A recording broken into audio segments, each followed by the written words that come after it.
I was driving through the mountains and snow started pouring down from the sky. It was the end of June and it was snowing. I'd experienced every element so far on this drive, and snow was literally the icing on the cake. Seeing snow in the middle of summer can be disorienting, but it also gives you this sensation like you're in another dimension or another universe. It's so foreign to what I'm used to that it makes for a very special moment. I've only experienced it a couple times in my life. Once in Switzerland when I was 19 and traveling alone for the first time, and again in 2019 in Norway as I rode the train through the mountains. It's just really awesome. Anyway, I'm Giulio Gallerati, and this is Pack Light Season 1, a COVID-friendly road trip.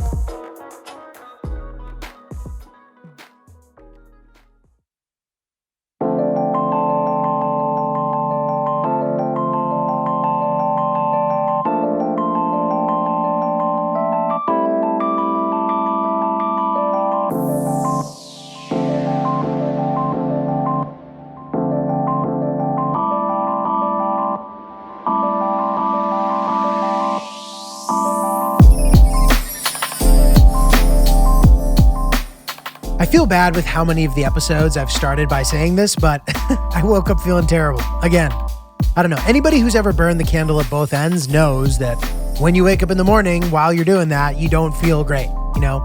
And in this situation, I didn't have a choice but to keep going. I had to keep pushing. I had to get to Chicago July 3rd on the evening to be with Bay. There was no other option. So I needed to push through it. The good news is I'd gone to bed so early that I woke up at 6:30 a.m. ready to crush it. My car had gotten a nice wash from the crazy storm that had gone down during the night, so that was good. And this storm was intense. Like, I woke up from time to time to thunder and lightning and just torrential downpours. Before I got going, I stopped for a coffee. In the parking lot, I saw a cute masked couple holding hands and walking into the grocery store that had the Starbucks inside it. Inside, I saw two more adorable old people holding hands and wearing masks, walking out of the store. And they must have been in their 90s. I guess before 7 a.m. is the cute old couples hour, exclusively for people who've been married 50 years plus. The party next door the night before must have ended early, or they stopped when I complained. Regardless of what happened, I was able to sleep through the night with no interruptions once I passed out. Despite that, I was still feeling exhausted. Like, you know, one of those nights where you get 13 hours of sleep, but you really, really needed it? So somehow you wake up more exhausted? It was like a perfect example of that. The little bottle of sake was not enough to get me to a point where I felt hungover, like on some of the other nights, so I didn't have that to blame. I felt like maybe I had a sinus infection. Some, not to be gross, but off-colored mucus, but definitely not what I thought were COVID symptoms. And spoiler alert for any concerned listeners, but I didn't have COVID, per my test results a couple days later. I've had these exact symptoms before, and they usually pop up after I get back from some crazy trip, like this one, where I don't rest enough, I get all high on adrenaline, and when that wears off, I'm more and more tired. And it sort of repeats itself every day until I'm just sick. Maybe it was because of this experience, or maybe it was because it was just a phase that had passed, but I wasn't feeling too much hypochondria at this point in the trip. But I was starting to feel like maybe I was ready for the trip to be over soon. Just 3 more nights and I would be back in Chicago with Bay and her wonderful family. As I hit the road, I decided that I needed to change up the playlist. I decided to tap into some meditation, to calm me and hopefully heal me and to make me feel good.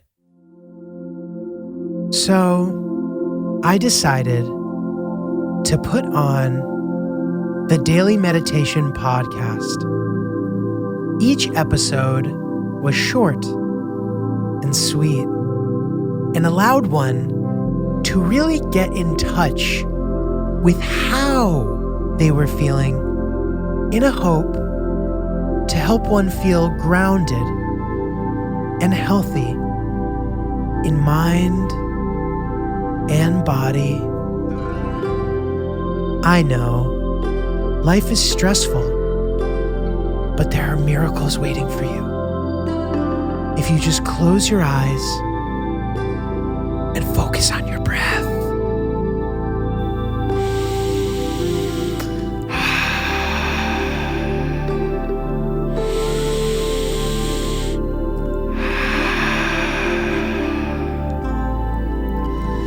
Take a deep breath and out. And again. And out. Now, on the next inhale, I want you to hold your breath and count down from 10, 9, 8, 7, 6. Now slowly start to let your breath out. 5, 4, 3, 2, 1. Now I want you to repeat after me. Peace flows through me. Peace flows through me.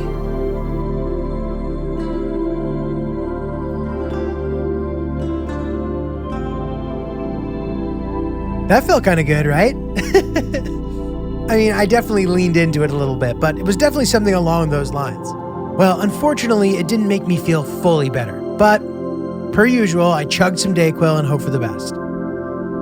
After the meditation, I threw on Gunna on repeat for a large percentage of the day.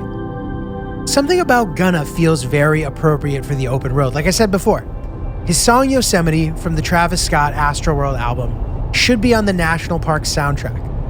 It's obviously why they called it Yosemite. But anyway, his album Wanna maintains a similar theme, and his music is just really chill in general. Definitely recommend. Something about it feels perfect to listen to while visiting the national parks. Today's route was ambitious yet again. Surprise, surprise. I had been to Yellowstone one other time, only for the afternoon, literally for like an hour and a half. And I got very lucky as I saw literally every animal the park has to offer. I saw a moose, tons of bison, elk, a bear, a wolf, all in about 90 minutes. It was remarkable. I didn't realize how lucky I had gotten since it was the only time I'd ever been there. Last time we entered through the east with my pal Benny D. This time I would enter through the south. I can't believe those last two sentences just came out of my mouth, you know? It sounds very much like some kind of cowboy thing, like, last time we entered through the east, but this time we're gonna get them through the south. Here was the proposed route. 368 miles to Jackson, Wyoming, and the Grand Teton National Park, which would take about 6 hours. I could be there by the afternoon, drive around, check it out, and then I would drive up the John D. Rockefeller National Parkway north into Yellowstone. The parkway was maybe 30 or 40 minutes away from where I would be in the park. The parkway basically takes you from the Tetons into Yellowstone. It's sick. Yellowstone is a monstrosity of a park. It takes a few hours to drive from the southern to the northern tip, which I wouldn't be doing today. My goal would be to get about halfway through and then pivot west to my hotel. Once the rain broke and the sun shone through, the first leg of the drive was so beautiful and stimulating and relaxing. It definitely made me feel better. The grass was a beautiful mixture of green, yellow, and brown, beautifully blended and partitioned, with rolling hills, some jagged mini bluffs against the bright blue sky with fluffy white clouds. It looked like a children's cartoon. Somewhere along the route, I got stuck behind a slowpoke, and there were about 10 or 15 cars at one point behind them. Since it's a two-way road with one lane, you can pass if there's room to, but sometimes you can't tell how far cars are away, so it seems risky to pass. I only like to do it when I'm absolutely certain I can pass comfortably. But it was funny to see some of these daredevils blast by 3 or 4 cars at one time, settle back into the lane, before eventually passing Mr. Slowpoke himself. The whole process reminded me of what we used to call a, quote, Indian run. I imagine they've changed that name by now, but we used to do it as a conditioning technique for sports when I was a kid. I think we did it on the All-Star baseball team when I was like 12 with Coach Finlayson. You know, the All-Star team, not to brag or anything. But the, quote, Indian run is basically when a group of people jog in a line, and the person at the end of the line sprints to the front. So anytime you find yourself last in line, you're supposed to immediately book it to the front. Michael Jordan mentioned it in The Last Dance when talking about practicing with Dennis Rodman, after Dennis had been on a bender for a few nights, and how Rodman not only kept up with the pace, but he went so fast that he set the pace. True 0 to 100 kind of guy Rodman was.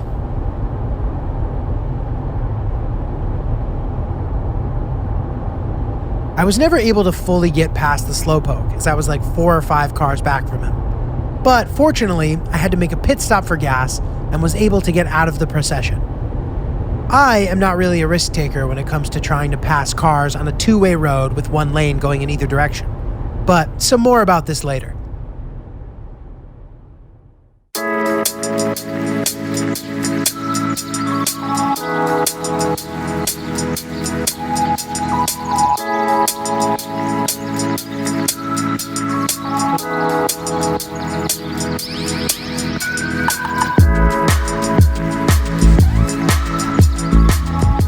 At the gas station, I saw the funniest little boy, dressed up like a full-on adult farmer. I wonder if it was his parents enjoying dressing him up like a little farmer man, or if he just really looks up to his dad and tried to dress accordingly. But this little fella was wearing brown Wrangler boots, boot-cut jeans, a blue and green checkered flannel shirt which was tucked into his jeans, and topping it all off with a trucker hat, a little cherry on top. He must have been like 7 years old. Too funny. Once I got to the mountains, the drive through the mountains to the Tetons was amazing. It took me through the Shoshone National Forest, where it started snowing in the middle of summer, a treat. Mountains covered with thick forests, lots of great lookout points and winding roads. It's always an added bonus when the journey also feels like the destination. It was also cold, like in the 60s. Now, obviously I was at a high altitude, but this drastic weather change stressed me out since my immune system was already fragile. The idea of feeling sick and going to stay with Hillary's parents seemed not ideal in every way, but it was early enough in the game that there was no need to panic. I had experienced enough ups and downs emotionally due to all the time spent alone, so I knew that to a degree my mind was playing tricks on me and I needed to carry on.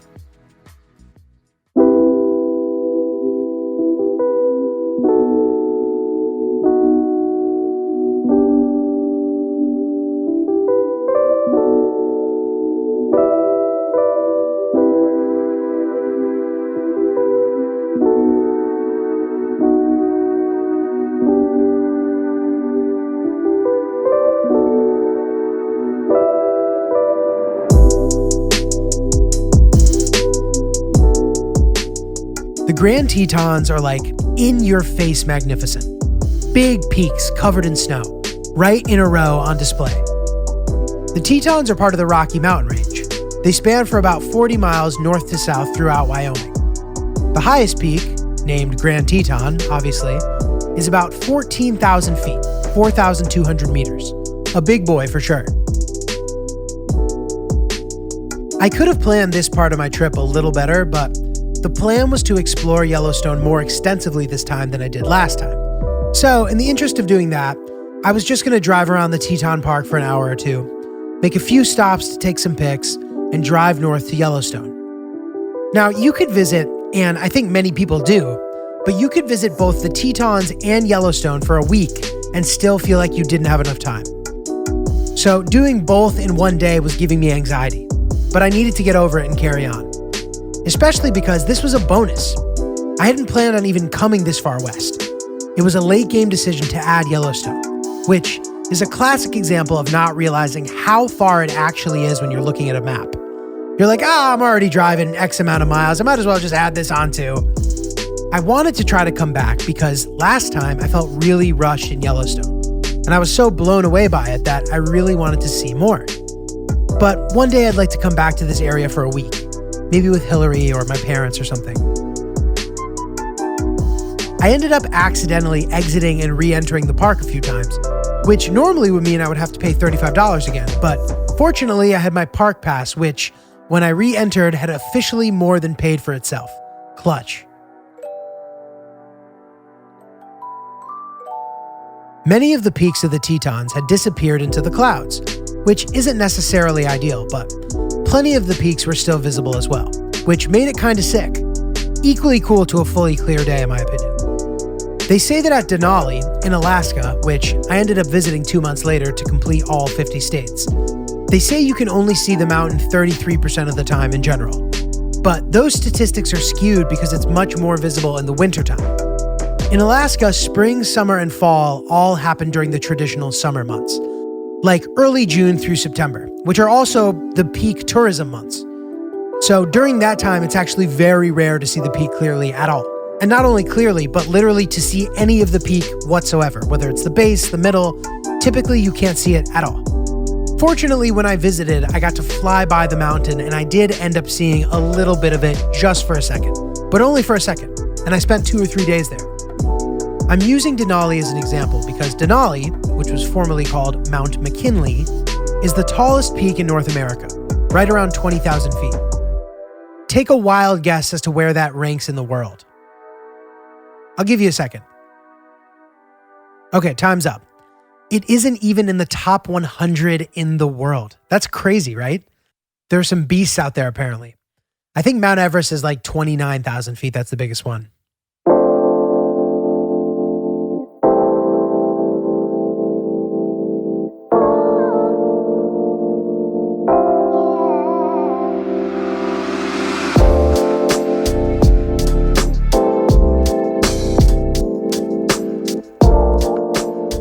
While I was looking at the Tetons, I couldn't help but think about how all my wealthy New York City friends had gone on skiing trips out here in Jackson Hole every year when they were kids and how lucky they were. Another cool thing about mountains in general is that sometimes you can see the mountain peaks above the clouds, which creates this like crazy optical illusion where you can't tell if the mountains are clouds or if the clouds are mountains. And if you look at it for too long, it can start to make you dizzy. When you visit some of these big parks, if you don't know which reference points to check out, the move can sometimes be to check some of the nearby tagged points on Instagram. You can look at people's geotags and see where they took dope pictures and plan to go there. But just make sure you figure it out beforehand. And download the Google Maps, because in some cases, like in Yellowstone, you won't have any service the whole time you're inside the park. Make sure you take the map that they give you when you enter Yellowstone too, because it's actually very helpful and easy to read. For the Tetons, I did a mixture of searching on Instagram and obvious things like Googling things to see in the Grand Tetons. One of the places that looked intriguing, especially from all the pictures, was this cool little church tucked away at the base of the mountains. The church is called the Chapel of Transfiguration.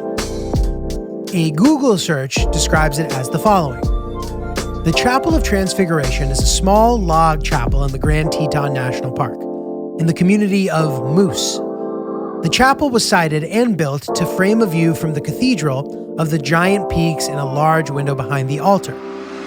Now, sadly, the church itself was closed, but I would say you can get 90% of the experience without actually having to go inside. I couldn't help but wonder who the hell was going over there to actually pray. I guess settlers around the turn of the 19th century? But of course I had to look it up. Wiki said that it was built in 1925, and further said that the chapel was built to serve guests and employees of the Dude Ranches that stretched north of Jackson along the base of the Teton Range. I forgot that Dude Ranch was an actual term, and wondered how it went from describing a ranch to young Californian men beginning and ending each of their sentences with it. Dude, what's a dude ranch, dude? Sweet, dude.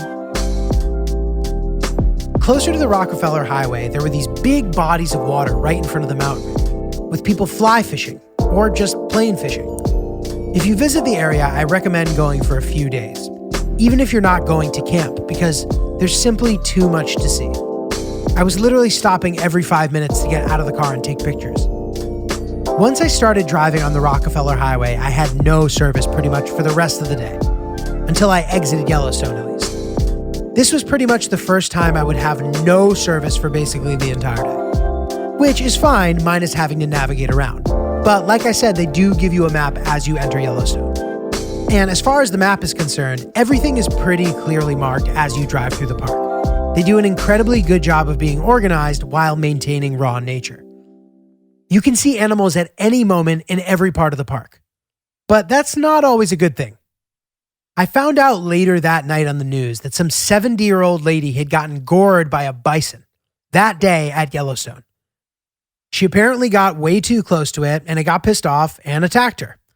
Now, literally on the brochure that they hand you, which is also the map, on the cover of the brochure, there's a picture of a bison goring someone.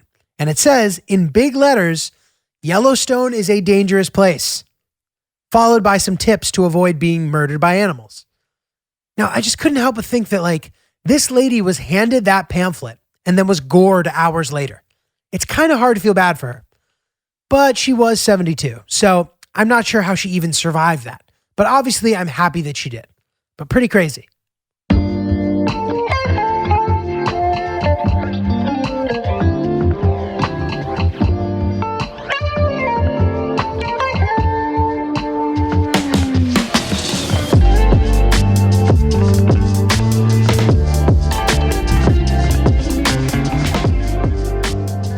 I remember the last time I was in Yellowstone. There were bison everywhere. I got out of the car with my buddy Benny to take pics of one. We were far enough away from it that it felt safe. But it started trotting towards us in a way where it seemed like he was building up speed. Not ideal. So I sprinted to the car while Benny sprinted into the woods. Once I was in the car, the bison just kind of casually continued trotting by the car. But he made sure to side-eye me as he casually trotted by the car. I locked eyes with the bison. It was an insane moment. But it was almost like he was saying to me, "You're lucky this time, pal. Keep your distance." I don't know why I just gave a bison a New Jersey accent, but whatever. That was my artistic liberty with the bison voice. I was just going to make sure not to cut it that close ever again. The Rockefeller Parkway was delightful. Takes you directly from the Tetons right into Yellowstone, like I said before. No turns, no nothing. You just keep driving straight and you head right into the Yellowstone southern entrance. Which, for some reason, the southern entrance felt much less congested than any of the other entrances or exits that I had gone to. And once I was done with this trip, I will have entered and exited from north, south, east, and west, and this southern entrance was definitely the least crowded. There was nothing around. I think it must be because the elevation is so high and you're actually driving through nature to get to more nature. Whereas the other ones have all kind of towns on the outsides of them, The other thing that was different about entering from the south was I just wasn't seeing any animals. And I don't know if this was just a coincidence based on the day or the weather patterns, but the scenery was obviously still incredible. Shonery more beautiful than the rest of the scenery I had seen, if you even want to do that. It's hard to compare in Yellowstone. Truly, it's all amazing. But the drive looked similar to the Shoshone situation getting to the Tetons, but just maybe amped up a little bit, 10% cooler. The most impressive thing to me about Yellowstone is the sheer size of the park. It's just enormous. And it's amazing sight after amazing sight. Basically, every part of the park is breathtaking. My plan was to try to check out the Grand Prismatic Spring, which I had seen online and looked sick. Now, while it was definitely cool, it was hard to see the spring itself because of all the gas coming out of the ground and the mist. I don't know if they're one and the same, but there were also tons of people on the boardwalk, and it was really chilly. I had to wait 30 minutes in a long line of cars to get a parking spot, and I wasn't feeling that great. A whole list of obstacles. Now, I'm sure there are days where the spring itself is more visible and would have thus made it much more worth it. But nature obviously doesn't always cooperate with your plans. Which is why when you get a really good view, it actually feels way more rewarding because you know there's a chance that you might not be able to in many situations with nature. I was able to get a couple good glimpses of it here and there. The Grand Prismatic Spring kind of reminds me of one of those cool stones you'd get in elementary school. Not amethyst per se, but it kind of looks like a rock that's been cut in half. And in the middle of it, there's this multicolored prism. The spring kind of looks like that, but baked into the ground. The different colors that are generated from it, and it's all sorts of different colors of the rainbow, but those are all generated from sulfur and bacteria. I think there are some lookout points so that you can get a good view of it from above, which in my opinion is the ideal way to see it, based on some of the pictures that I saw on Instagram. The boardwalks over the spring were narrow and congested, and it was hard to move at the pace that I wanted to. I was just walking by all these slowpokes.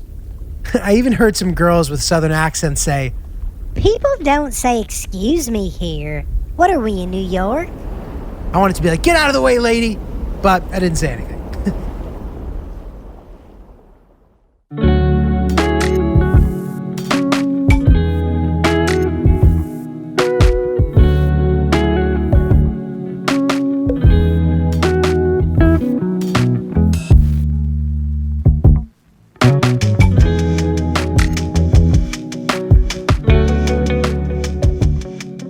20 minutes down the road, I drove by 8 female moose grazing on a mountainside.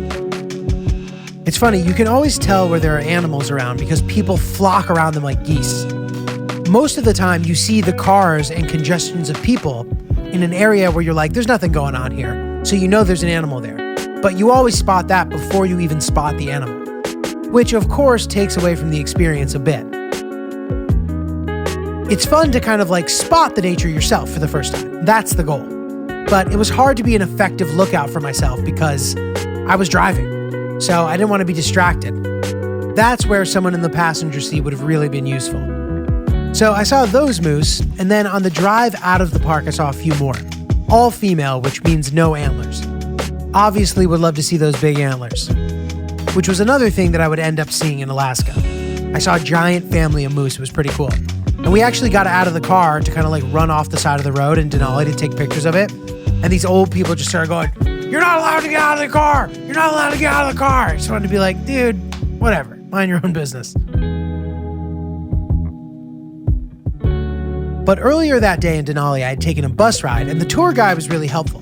And one of the facts that she taught us was really interesting. She told us that the reason why moose are always spotted standing in the middle of the road during the winter is because their legs don't do well in the snow.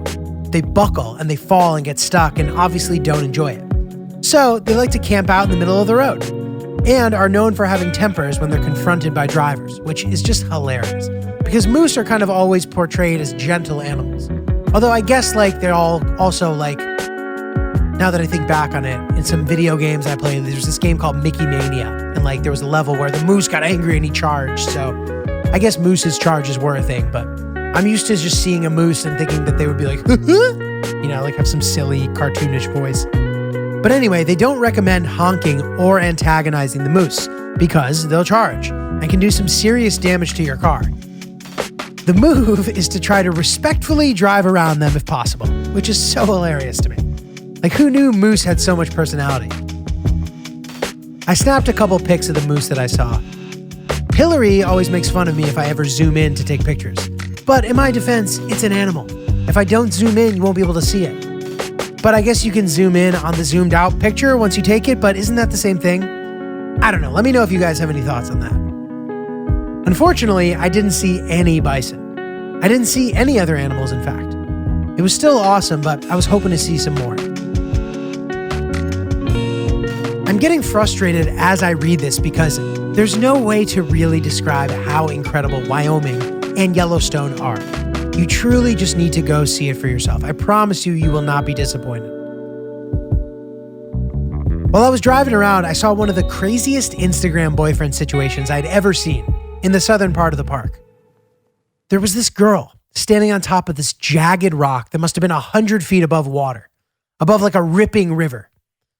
The little landing she was standing on could only be accessed by jumping across from one rock to another. And the jump required you to jump. It wasn't some like stepping over a gap situation. You had to fully leap over a gap, 100 feet above jagged rocks and whitewater rapids. This was truly putting it all on the line for the gram. Her Instagram boyfriend snapped a couple pics, and then he also jumped onto her side of the rock. It was crazy.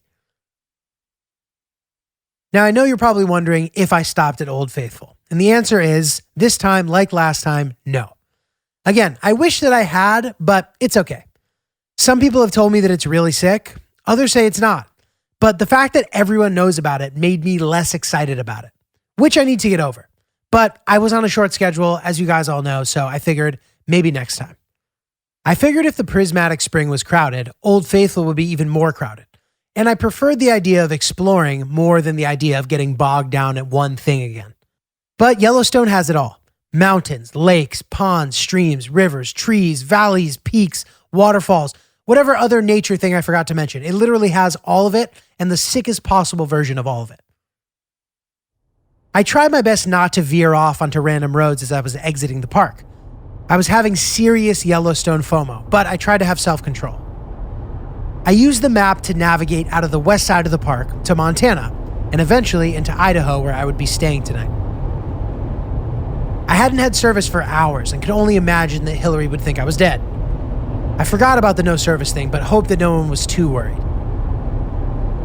There's this little town as you exit the west side of the park, in Montana, with a bunch of hokey food and attractions.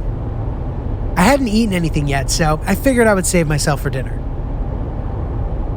As I pulled out of the park, I immediately got service and saw 10 texts from Hillary asking if I was alive. After reassuring her that everything was okay, I stopped to buy a celebratory mini bottle of Jose Cuervo Gold from a store called Bullwinkle's that was basically a liquor store but was connected to a restaurant. It was weird. The guy working there was so happy and enthusiastic. It's kind of weird. I'm not convinced he wasn't drunk himself.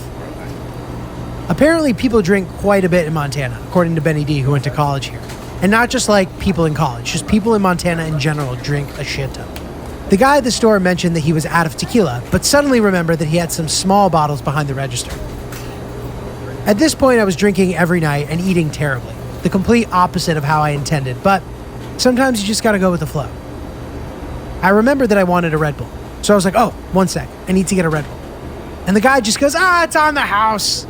Again, I'm not sure why this guy was so pumped up, but I tipped him $1 or $2 on the receipt as a thank you. I always wonder about that. If someone hooks you up, you're supposed to hook them up back, right? But I don't believe that you should hook them up back more than they hooked you up. They initiated, right? It makes sense to tip less than the price of the goods that were given to you, but to still show your appreciation for the nice deed. That makes sense, right? So I decided to tip less than the cost of the Red Bull, but not much less. The guy was like, oh man, it's so slow this year, which was also part of the reason why I left a tip. Now, even though he was really nice and really helpful, he was starting to creep me out. I engaged minimally and bounced. My hotel was about 30 or so minutes away. Yellowstone and the surrounding areas were slammed. So many people. Now, I visited at a similar time last time, and it was the same situation. So now it made sense why there were barely any hotels available on the apps when I was looking. I couldn't figure out why that was the case initially. Two things. First of all, like I said, not many hotels available, except the very expensive Spring Hill Suites by Marriott. It's not the Ritz-Carlton, but compared to how much I had been spending, this hotel was 3 times more expensive than anywhere I had stayed. So that was annoying, but I figured whatever, it's a treat. And it would be better than the random lodge I stayed at last time, near Yellowstone. But then I kind of started thinking about it, and actually that little lodge was pretty sick. The only problem was we were driving through the forest at night. We're like, we need to find some place to stay, and that place kind of appeared. And I didn't want to have to try to play the same game. I was exhausted. I didn't want to have to look around and try to find a spot. I just wanted to have my spot and go to bed, you know? But this little lodge, it was pretty cool. So first of all, when we got there were a bunch of just Native Americans hanging around at the bar, wearing French berets and smoking cigarettes inside. This was 2015. I don't know if you could still smoke inside there or anywhere in America, but at the time you could still smoke inside. When we arrived, it was actually 10 minutes till last call. Perfect timing. I went to take cash out of the ATM and there was already just $40 sitting there in the tray. Amazing. So as you can imagine, we were pleased with ourselves, but it was more kind of about, the timing and the ambiance and everything, not about the actual hotel. The rooms kind of sucked and it was just random, But I guess that's fun. I don't know, whatever. But one thing that's noteworthy is that staying at this hotel in Idaho was the biggest logistical mistake that I made in the entire trip. The hotel was located about an hour west of the park. Yellowstone was already way out of the way from my original route, 400 miles west. So to stay west of that when I needed to go northeast was just a dumb move. I had forgotten about how big Yellowstone was, and I just figured that any hotel near Yellowstone would work. But that was just not the case. I wasn't too hard on myself because for the most part, I had planned pretty well and thoroughly in a short period of time leading up to this. I didn't even realize that the hotel was in Idaho when I booked it. It just said Yellowstone, but whatever, the deed was done.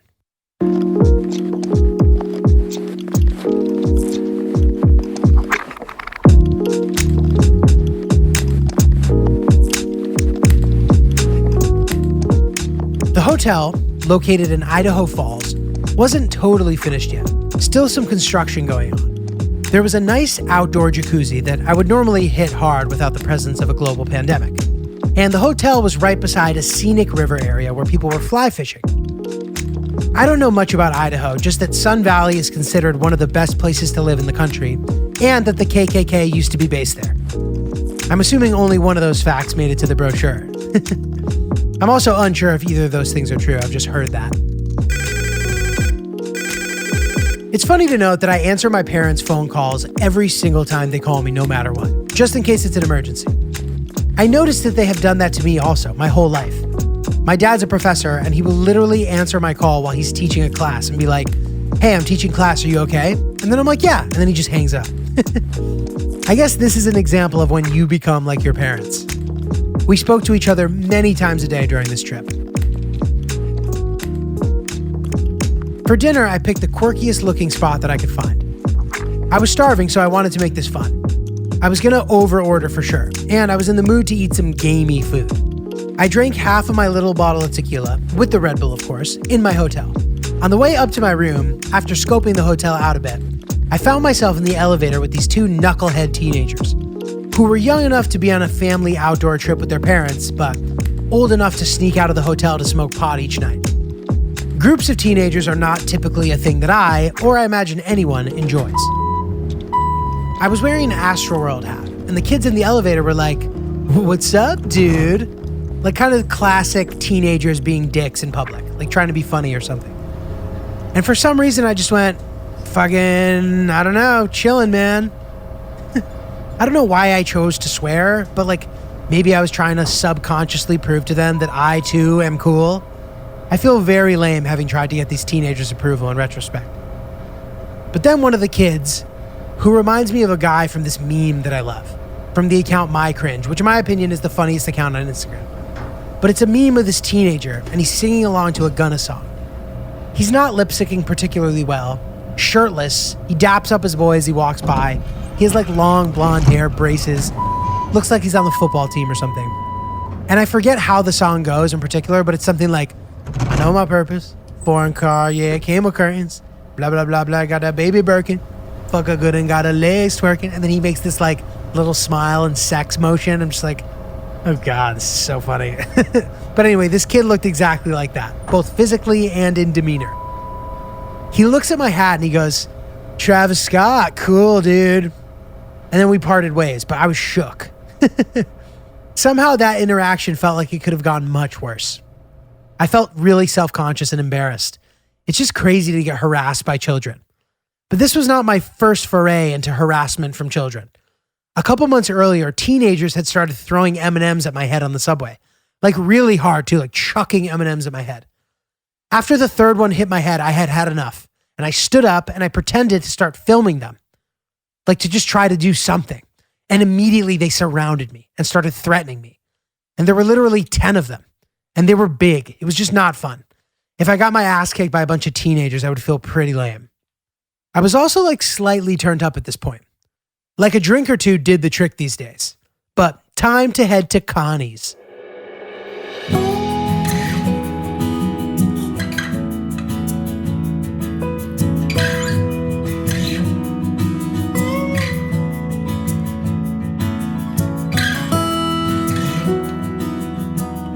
Connie's was the name of the restaurant I was going to. I was greeted by another gorgeous rainbow as I pulled up. Connie's reminded me of what can only be described as a, quote, country kitchen.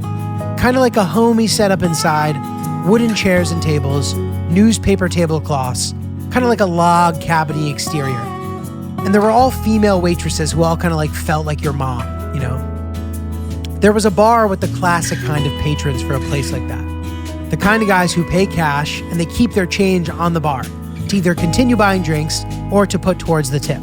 They know the bartender personally and all the other regulars. I was gonna feast. This was my first proper meal of the day.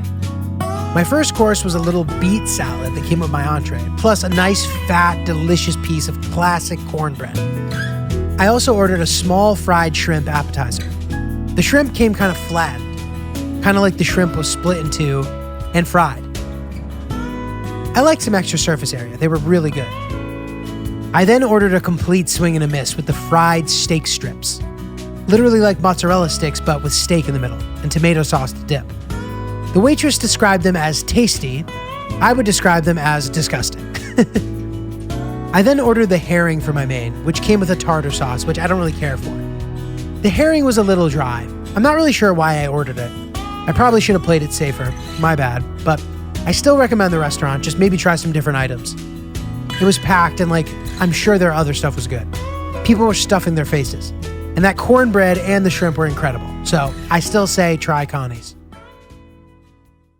When I got back to my hotel room, I noticed that the TV had "Good evening, Giulio. Time to relax" written on the screen. And relax, I would. I had hit my low point that day of feeling run down. Tomorrow morning podcast, final podcast of the road trip, then back on the road for a couple more days.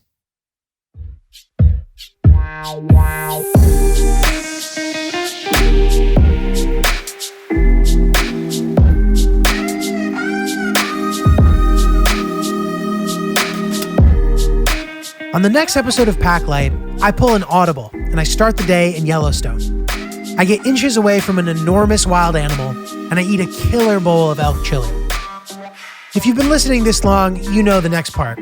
Check out my YouTube, check out the Instagram, Packlight Pics, send me messages, let me know what's up. I'd love to hear your suggestions of where I should go next. Please, let's keep doing this. It's been a great time. I hope we can do more of them. Thank you all so much. Have a great day.